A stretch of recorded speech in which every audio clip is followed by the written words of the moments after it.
This is George Dionne of the Rock is George podcast, and this is a KNAC.com exclusive interview with solo artist and Pretty Maids vocalist, Ronnie Atkins. We're talking today about your third solo album. It is your third in 3 years. It's called Trinity. It comes out October 13th through Frontiers Music. You described the album as, pertaining to personal and world events. I'm kind of looking at the album as sort of faith versus doubt. Well, you could say so. You could say so, I guess. Yeah. I mean, I think pretty much it's kind of a continuation of what I've done the last on the previous albums. I think musically it's a little harder. Some of the tracks are a little bit more heavy kind of stuff, because some of the stuff was written. Well, most of the stuff was written on guitar this time around, I guess, But lyrically, it's about the same thing as I normally write about. Kind of a little.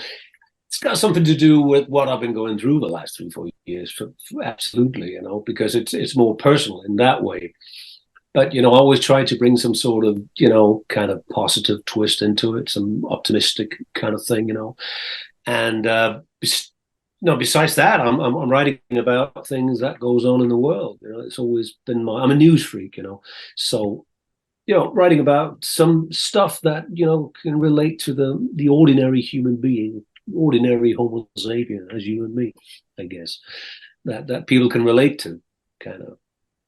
I'm not much of a science fiction and Dungeons and Dragons lyricist. I guess I never really was.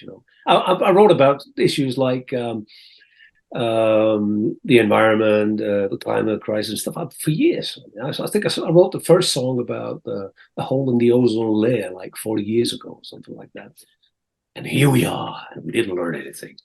Anyway, I got to state though, I'm not trying. When I say, I love watching documentaries. Like I'm very much into history and politics as well. But I don't want to be political on my albums. When I say politics, I don't mean being politically correct or whatever. I mean whether you're to the left or to the right. I don't want to get involved in that. I'm just trying to write about something everybody can relate to, kind of.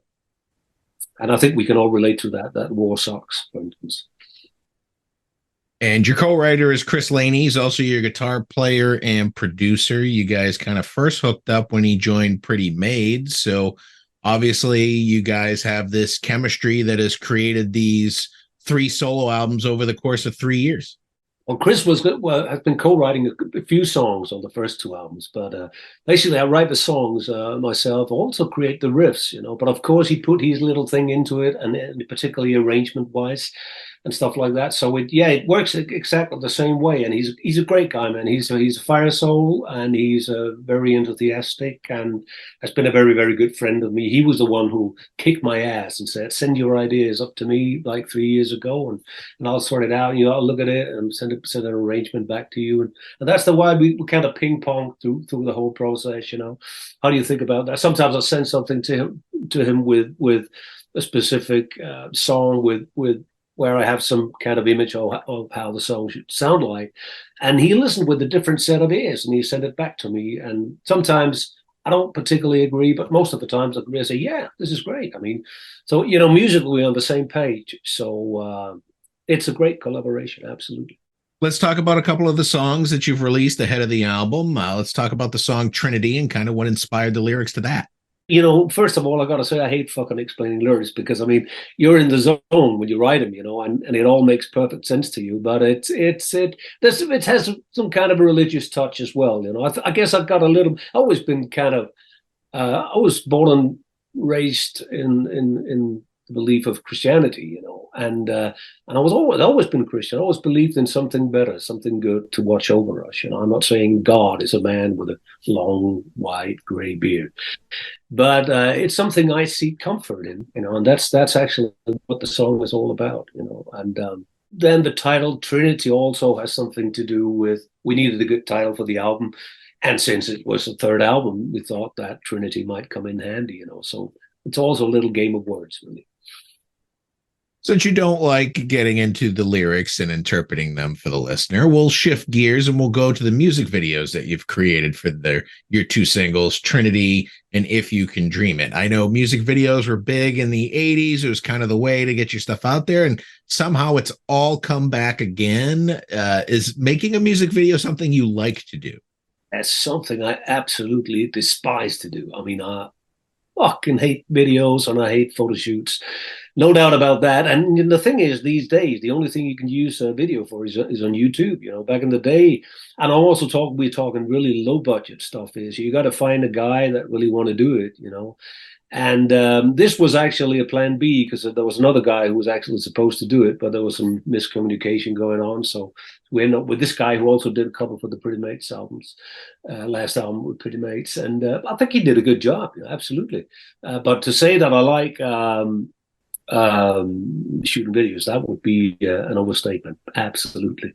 And, you know, to go back to the lyric thing, you know, I the reason why I say I hate explaining them is, first of all, sometimes it's difficult for me to explain exactly what was going on in my head when I wrote them. You know, some are easier than others, but also I'd like the fans that listen to the albums, the songs, to get their own kind of perception out of it, you know, so to speak.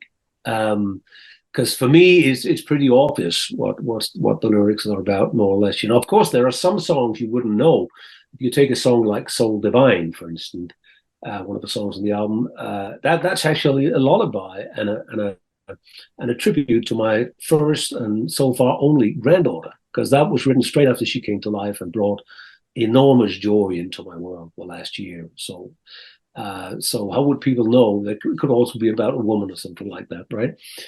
But well, anyway, here I started on my own.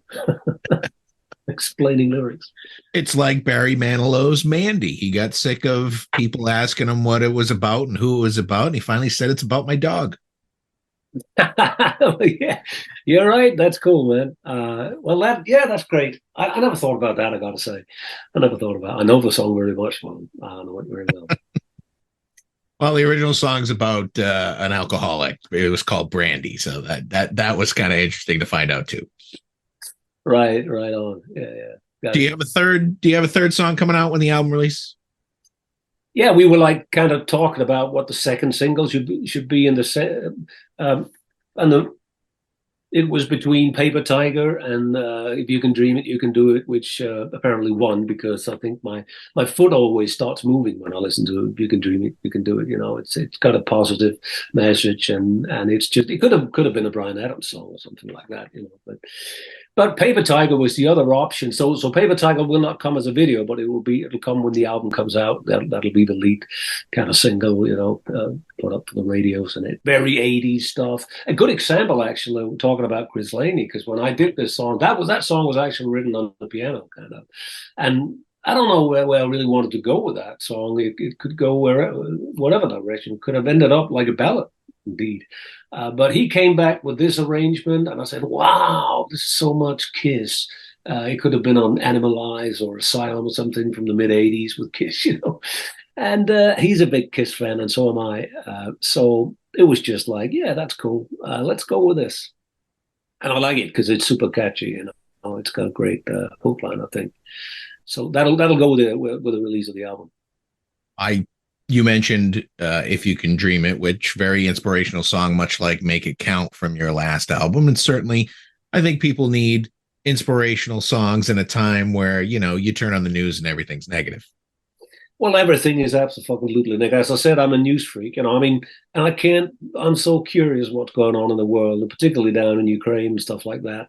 And sometimes my wife, she said, "Oh, I fucking hate you. Why can't you turn off the telly? I can't stand watching this anymore." You know? And I actually hear her, you know. But on the other hand, there's too many people walking around with blinders, you know, like not really. And the same with the climate change. I mean, it's just something you got to take a stand on it. You know, I think too. But at least that's how I see things. And no, but you're right. I mean, it's a horrible time we're living in. I mean, there's too many crazy people, too many autocratic despots sitting in charge around the world. You know, it's like polarized world. It's horrible to see what's going on. It really is. There isn't much positivity to be found. Absolutely. Unless you shut off the TV.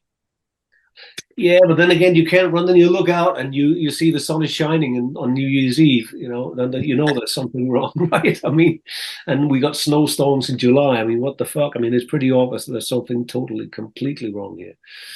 But it is what it is. We got to do something about it if we can.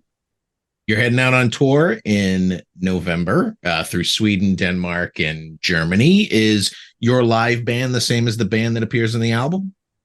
Yeah, more or less. I mean, the foundation of the band is, besides yours truly, it's Chris Laney on keyboards and rhythm guitars, and Alan Sørensen on drums, and Pontus Ekberg on bass. And they played on all three albums. And we have different guitarists, and we got a new guitar player this time, a guy called Marcus Sunesson, who was playing in a Swedish band called Syra. And he was in for the job. He thought it was good, and he plays on the new album as well. And we haven't played with him yet. I mean, I haven't played with him on a stage. I haven't even rehearsed with him yet, but we will before the first shows. But we're just doing like 6 gigs, 3 gigs in Denmark, 2 in Sweden, 1 in Hamburg, Germany. We were looking into a bigger tour, but for 2 reasons. One of them being health reasons, because I'm struggling with some asthma, bronchitis, sequelae from immune therapy, apparently. So I just want to see where I'm at. I can still sing. My voice is okay, but of course it's a breathing thing. But I think I'll be good. But we looked into some more gigs around Europe, and there was a possibility. But the other thing is that the expenses are totally, they're not proportional to the fees, to be honest. Yeah, I know that there's a lot of other bands who said that, but that is the truth. Like hiring a nightliner is like 3 times the price here in Europe as it used to be. Even to get road crew is hard, because a lot of the people changed lanes and became carpenters, or whatever they did before, So it's quite a struggle, And I mean, if I was 19, 20 years old, I'd probably go for it, travel around Europe in the 9-seaters or something like that, but not in my position, not where I am today. I'm getting too old for that shit. But I'd love to go out and play, man. And I'd love to play everywhere. And we got a lot in the pipeline, and hopefully a lot of more gigs next year, for sure. Have you had a chance to take the solo band on the road? I know these albums kind of came out during shutdowns for the most part. Yeah, we did a couple of shows in 2000, last year in 22. We did 5-6 shows or something with the band, and it was great. A couple in Germany, and the other gigs were here in Scandinavia, and that's it so far. And then we're going to do these 6 gigs, and then hopefully, as I said, a lot more gigs next year. Absolutely. And then I've been touring with Avantasia last year, and this year we went to South America and stuff like that. So I've been out there, after the lockdown, and that's nice feeling. I was going to ask you about Avantasia. I know you guys went out and did South America. Were there any particular shows that stood out in your mind as being kind of unforgettable? Them all. No, I mean, we did like the normal, like Brazil, Argentina, Chile, and then we did Costa Rica, and quite a lot of shows in Mexico, where we actually travel around in a bus. That was pretty cool to see that country from a bus, because normally I always played Mexico City, but I love South America and Central America. The fans are amazing. It's the closest you get to being Paul McCartney. I mean, it's they're absolutely hysterical, and they know all the words, man. You don't have to sing along or anything like that. It's pretty crazy, but it was a great experience once again. So I don't know if I have any particular gigs that stand out, but I think they're all great, actually, in their own way. How did you end up getting involved in Avantasia in the first place? Well, actually, Toby called me back in must have been '99 on the landline and say, "Hey, I'm Tobias Sammet from Edguy, this German band." And back then, for the first time, I didn't know who he was. I didn't know who Edguy was. I guess I lost track with the whole kind of power metal scene and all the new bands, in the '90s. And that aside, at that time and point in my career, I wouldn't have done anything outside of Pretty Maids anyway. So I just kindly refused to take part in the first Metal Lover album, but I was actually asked. Then again, I met him on this, I think it was the 70,000 Tons of Metal cruise in 2012, and we were introduced to each other by a mutual friend of ours, and And he told me he was an old Pretty Maids fan, and it would be an honor to have me on his album if I would consider it. And I just said, at the time, I said, well, yeah, send me a song, man. Send me whatever you got. I'll take a listen to it. And I thought it was great. It was a song called "Invoke the Machine," and from there on, we just clicked. I mean, both musically, and then I toured with Avantasia. I've done, I think, 4 tours ever since that, the last 10 years. So that's been cool. It's a great. I mean, it's a great bunch of guys, and I consider them like more or less like family. Very good chemistry between the band and everybody, the musicians, the crew guys, the management. You know, it's just cool. Great thing. I'm very happy I've done that. Are you working on the next Avantasia album yet? No, I haven't. I don't know, actually. To tell the truth, I don't know what the plans are for Avantasia right now. That's always up to Toby, and if it's going to be a new album on a tour or both or whatever. I really don't have a clue, so I can't say. I haven't sung anything new recently, not since the last album that came out. So I don't know really. Next year is the 40th anniversary of the first album by Pretty Maids. Are you planning on doing anything special to commemorate that? No, we haven't really planned anything. I mean, Pretty Maids has basically been on hiatus, you know, for a couple of years. There's been some issues within the band, but I mean, me and Kenny are talking together again and stuff like that. So I won't rule out that we'll do something, you know, but nothing is confirmed. I can't confirm to anything. We don't have right now any specific plans to do like a 40th anniversary of Red Hot and Heavy. But I don't know if we're going to do anything. It probably will be a couple of shows, a couple of gigs or whatever, you know, because when I got sick, and we had a brand new album out, the last album called Under Your Mat, we never hit the road with that one. First of all, because I got sick, and secondly, at the same time as I got sick, always in treatments, the whole Corona thing came along, and the world was in lockdown for a year and a half or something like that. So we never got time to play any of these songs. So let's see. Who knows? Who knows what's going to happen? I can't confirm to anything, but maybe. What do you remember about getting in the studio to record that album? You guys were fresh-faced guys with a brand new record contract for CBS Records. You're in the studio making your first album. What do you remember? Yeah, well, actually, it was actually the second album, but we did an EP called Pretty Maids with 6 tracks on it back in '83. You know, so we've been in the studio before, but it was the first time on a major label, even though it was the Danish department of Sony Music, you know, which is not the same as being signed direct to the Monolith in New York. But it was great, man. It was good fun. We were young, we had the fire, and Red Hot and Heavy was definitely one of the albums that very much defined the band. You know, it was like a minor breakthrough, and then the commercial breakthrough came with the album that came after Future World. And but it was good fun. I still think Red Hot and Heavy is fresh. I think it sounded a little different to a lot of the other stuff that came out at the time. And I think today it's seen by many people, Pretty Maids, as a classic, and we go European continental hard rock, heavy metal. I think that one and Future World probably. So I have really good memories of that album. We were so hooked on getting a producer back then, you know, either an English or an American producer. And we ended up actually with an American co-producer, a guy called Billy Cross, who actually used to play with Bob Dylan. That was as close as we could get, you know. It probably had a little impact too. But we were fresh, we were young, we had the Eye of the Tiger, and the songs were pretty cool. Till this day, and we still play some of them live. I saw on your Facebook page that you gave a health update that everything's still looking good. You're still in remission from cancer, so I wanted to congratulate you on that. And those are all the questions I have for you today. The new album is Trinity. It comes out October 13th through Frontiers Music. And thanks again, Ronnie, for taking the time to talk to me about it. You're welcome, man, George. Nice talking to you. And right. I'm sure I'll see you again with the next album. I hope so. I won't say it's going to be next year, but maybe 25. Let's see. You know, it wasn't my plan to put out an album this year, actually. But what else could I have the ideas? So yeah, here we go. Yeah, maybe. You never know.